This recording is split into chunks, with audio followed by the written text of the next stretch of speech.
Stamp paper ये एक ऐसा डॉक्यूमेंट होता है जो कि हर एक आदमी को कभी ना कभी जरूरत में आता ही है। फिर वो चाहे आप एजुकेशन में चले जाएं तो आपको गैप सर्टिफिकेट में, या फिर आपको स्कॉलरशिप के लिए फॉर्म भरना है तो उसका आपको सर्टिफिकेट एफिडेविट बनवाना पड़ता है, या फिर आप कहीं जॉब के लिए अप्लाई करते हैं तो एफिडेविट बनाना पड़ता है बर्थ सर्टिफिकेट में, या किसी भी गवर्नमेंट काम को आप करते हैं अपनी कंसेंट देते हैं एफिडेविट में, रजिस्ट्री में, तो हर एक जगह पर आपको स्टाम्प पेपर की जरूरत होती है। अब स्टाम्प पेपर को लेने के लिए आप कहां जाते हैं? अपने तहसील ऑफिस स्टाम्प वेंडर के पास जाते हैं, ऑनलाइन निकलवाते हैं। वो स्टाम्प का चार्ज तो लेते ही लेते हैं, साथ ही साथ आपसे एडिशनल चार्ज, सर्विस चार्ज भी लेते हैं। लेकिन अब आपको स्टाम्प पेपर के लिए कहीं भी जाने की जरूरत नहीं है, इसे आप ऑनलाइन डिजिटली घर बैठे हुए बिना लाइसेंस के निकाल सकते हैं। हर एक स्टेट का स्टाम्प पेपर आप अपने घर बैठे हुए प्रिंट कर सकते हैं। इसको कैसे करना है, इसका फुल प्रोसेस इस वीडियो में जानेंगे, तो चलिए शुरू करते हैं। वीडियो के डिस्क्रिप्शन में मैंने एक वेबसाइट का लिंक दिया है, उस पर क्लिक करके आप डायरेक्ट इस पोर्टल पर आ जाओगे। इस पोर्टल से आप डिजिटल स्टाम्प हर एक स्टेट का निकाल सकते हैं, प्रिंट कर सकते हैं और इसे किसी भी जगह पर यूज़ कर सकते हैं, चाहे वो एफिडेविट के लिए हो, एग्रीमेंट के लिए हो, या फिर किसी भी प्रकार के सर्टिफिकेट कंसेंट के लिए हो। आप यहाँ से डिजिटल ई स्टाम्प हर एक स्टेट का निकाल के प्रिंट कर सकते हैं। तो सबसे पहले इस वेबसाइट पर आ जाएंगी, यहाँ से एक आपको अपना अकाउंट क्रिएट करना है, जिसके लिए ऑनलाइन पेमेंट, इस पर आप क्लिक कर देंगे, ओके पे क्लिक करेंगे। अब यहाँ पर इस प्रकार का डैशबोर्ड आपको देखने को मिलेगा। यहाँ पर ई स्टाम्प प्रिंट करने के लिए 3 स्टेज हैं। सबसे पहले यूज़र रजिस्ट्रेशन, देन स्टाम्प के लिए आपको फीस पे करनी है, देन आप प्रिंट कर सकते हैं इसे।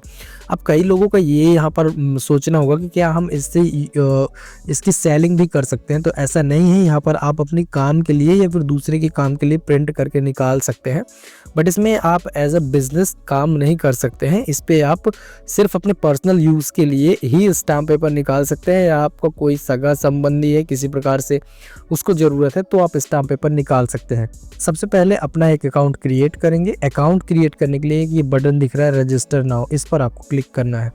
अब यहाँ पर यूजर रजिस्ट्रेशन एक फॉर्म ओपन हो जाएगा। तो सबसे पहले एक ईमेल आईडी आप दे देंगे, एक अपनी डिज़ायर्ड यूज़र आईडी आप क्रिएट कर लेंगे। तो यहाँ पर जैसे ही आप यूज़र आईडी फिल करते हैं, चेक करके बैक एंड में प्रोसेसिंग होती है और पता चल जाता है कि ये अवेलेबल है। जैसे सपोज़ करिए मैंने XYZ और @12345 ये डेमो ऐसे डाला, और जैसे इस पर क्लिक किया तो यहाँ पर बता रहा है only alphanumeric character are allowed, तो @ हटा देंगे। अब यहाँ पर देख लीजिए यूज़र आईडी ऑलरेडी टेकन, यानी कि ये ली जा चुकी है। तो चलिए मैं यहाँ पर दूसरी ट्राई करता हूँ, डेमो करके देखता हूँ। तो ये यूज़र आईडी अवेलेबल होगी, यानी कि यहाँ पर इंडिकेटर नहीं शो हो रहा है कि ये नहीं ली गई है, यानी कि ये अवेलेबल है। अब आप अपना एक पासवर्ड क्रिएट कर लेंगे, कंफर्म पासवर्ड करेंगे। एक सिक्योरिटी क्वेश्चन आप सेलेक्ट कर लेंगे कि कौन सा आपको, जो कि पासवर्ड रीसेट करने में आपकी हेल्प करेगा। तो जैसे कि आप पेट का नाम, बर्थ प्लेस ले सकते हैं, उसका आंसर देंगे, कैप्चा फिल करेंगे, टर्म्स एंड कंडीशन को एक्सेप्ट करेंगे। यहाँ से आप टर्म्स एंड कंडीशन भी पढ़ सकते हैं, तो इसे आप क्लोज कर देंगे। इसके बाद सिंपल सेव पे क्लिक करेंगे। आपके ईमेल आईडी पर एक OTP भेजा जाएगा। OTP को वेरीफाई करके आप यहाँ पर सक्सेसफुल रजिस्ट्रेशन कर लेंगे। चूँकि मैं यहाँ पर पहले से ही रजिस्टर्ड हूँ, तो मैं यहाँ पर डायरेक्ट लॉगिन करूँगा। लॉगिन करने के लिए फिर से इसी डैशबोर्ड पर आएंगे। अब यहाँ पर आपने जो अपनी यूज़र आईडी क्रिएट की है, उस यूज़र आईडी को फिल कर देना है। पासवर्ड जो आपने अभी बनाया हुआ था उसे फिल कर देना है। यहाँ पर ये जो कैप्चा शो हो रहा है, इस कैप्चा को फिल कर देना है और साइन इन पे क्लिक करना है। अगर आप अपनी यूज़र आईडी भूल चुके हैं तो फॉरवर्ड पे जाके उसे रिकवर कर सकते हैं, और अगर पासवर्ड भूल चुके हैं तो फॉरवर्ड पासवर्ड पे जाके उसे फॉरवर्ड भी कर सकते हैं।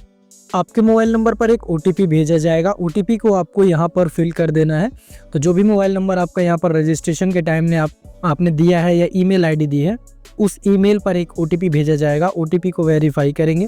अब आपको अपनी प्रोफाइल यहाँ पर एक्टिवेट करनी है, ये आपको डिजी लॉकर से करनी होगी। तो एक्टिवेट प्रोफाइल पर यहाँ पर क्लिक कर देना है। ये आपको कंसेंट मांगेगा रीडायरेक्ट करने के लिए डिजी लॉकर की प्रोफाइल में।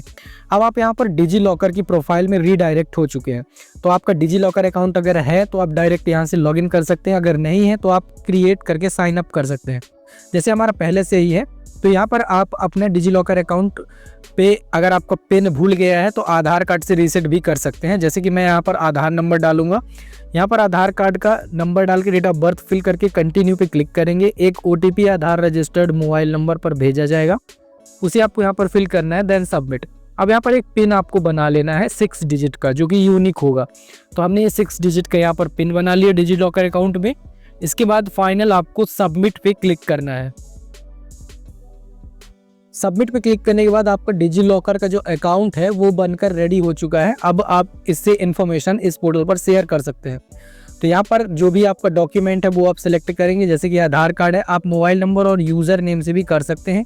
पिन कोड डालेंगे, कंसेंट एक्सेप्ट करेंगे, साइन इन पे क्लिक करेंगे तो आप डिजी लॉकर पर लॉगिन हो जाएंगे। इसके बाद यहाँ पर आप क्या क्या शेयर करना चाहते हैं स्टाम्प पोर्टल के साथ वो आप यहाँ पर सिलेक्ट कर लेंगे और अलाउ पे क्लिक करेंगे। ये सारी डिटेल्स आपके डिजी लॉकर पोर्टल के साथ जो भी रीडायरेक्ट करके आप भेज रहे हैं वो सारा स्टाम्प पोर्टल में शेयर हो जाएगा। जैसे आप यहाँ पर देख सकते हो आधार नंबर हमने सेलेक्ट किया था, ये हमारा वहाँ पर लिंक हो जाएगा तो हमारा प्रोफाइल एक्टिवेट हो जाएगा और आप रीडायरेक्ट हो जाएंगे इसी ई स्टाम्प वाले सेक्शन पे।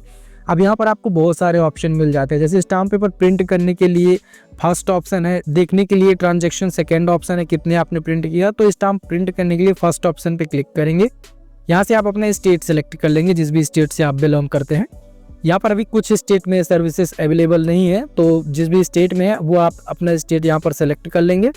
जैसे कि मैंने दिल्ली सेलेक्ट किया। अब यहाँ पर आप अपना कहाँ पर चाहते हैं स्टाम्प वो सेलेक्ट कर लेंगे। जैसे आप होम पर डिलीवरी चाहते हैं या फिर आप खुद के प्रिंटर से कागज़ में प्रिंट कर सकते हैं या फिर आप नियरेस्ट कहीं से कलेक्ट करना चाहते हैं। अगर आप होम सेलेक्ट करते हैं तो यहाँ पर आपको एड्रेस फिल करना पड़ेगा और जो भी एड्रेस आप यहाँ पर फिल करेंगे उसी एड्रेस पर आपका डिलीवर कर दिया जाता है।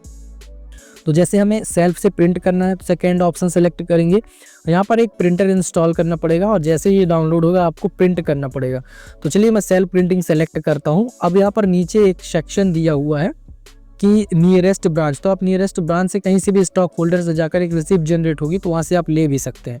प्रिंट करने के लिए मैं सेकंड ऑप्शन सेलेक्ट करता हूँ। यहाँ से एफिडेविट के लिए लेना चाहते हैं, एग्रीमेंट के लिए लेना चाहते हैं, डिक्लेरेशन के लिए लेना चाहते हैं, वो आप बनाएंगे। जैसे कि मुझे एक जनरल एफिडेविट के लिए चाहिए तो मैं यहाँ पर एफिडेविट का ये जो ऑप्शन है उसे सेलेक्ट कर लूँगा और प्रोसीड पे क्लिक करूँगा। आपको जिस भी चीज़ के लिए ज़रूरत है वो आप सेलेक्ट कर सकते हैं। मैंने एफिडेविट सेलेक्ट किया, प्रोसीड पे क्लिक करेंगे। इसके बाद अब आपको यहाँ पर डिटेल्स फिल करनी है। नेक्स्ट अब आपको यहाँ पर डिटेल फिल करनी है। तो सबसे पहले अपना एड्रेस आप यहाँ पर फिल कर देंगे, कितने रुपए का स्टाम्प आप लेना चाहते हैं वो आप नीचे फिल कर देंगे। तो जो भी आपका एड्रेस है, प्रोप्राइटर का एड्रेस है, वो आप यहाँ फिल करेंगे। स्टाम्प जितने का लेना है वो आप यहाँ पर फिल करेंगे। जैसे 100 रुपये का स्टाम्प पेपर मुझे प्रिंट करना है तो मैं 100 रुपये यहाँ पर फिल कर दूंगा। अगर आपको 10 रुपये का चाहिए तो 10 रुपये का भी निकाल सकते हैं।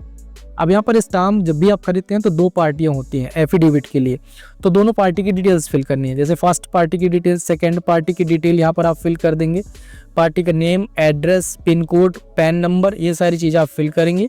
नीचे आप स्टाम्प ड्यूटी कौन पेड कर रहा है, यानी कि फर्स्ट पार्टी कर रही है, सेकंड पार्टी, वो आप फिल कर देंगे।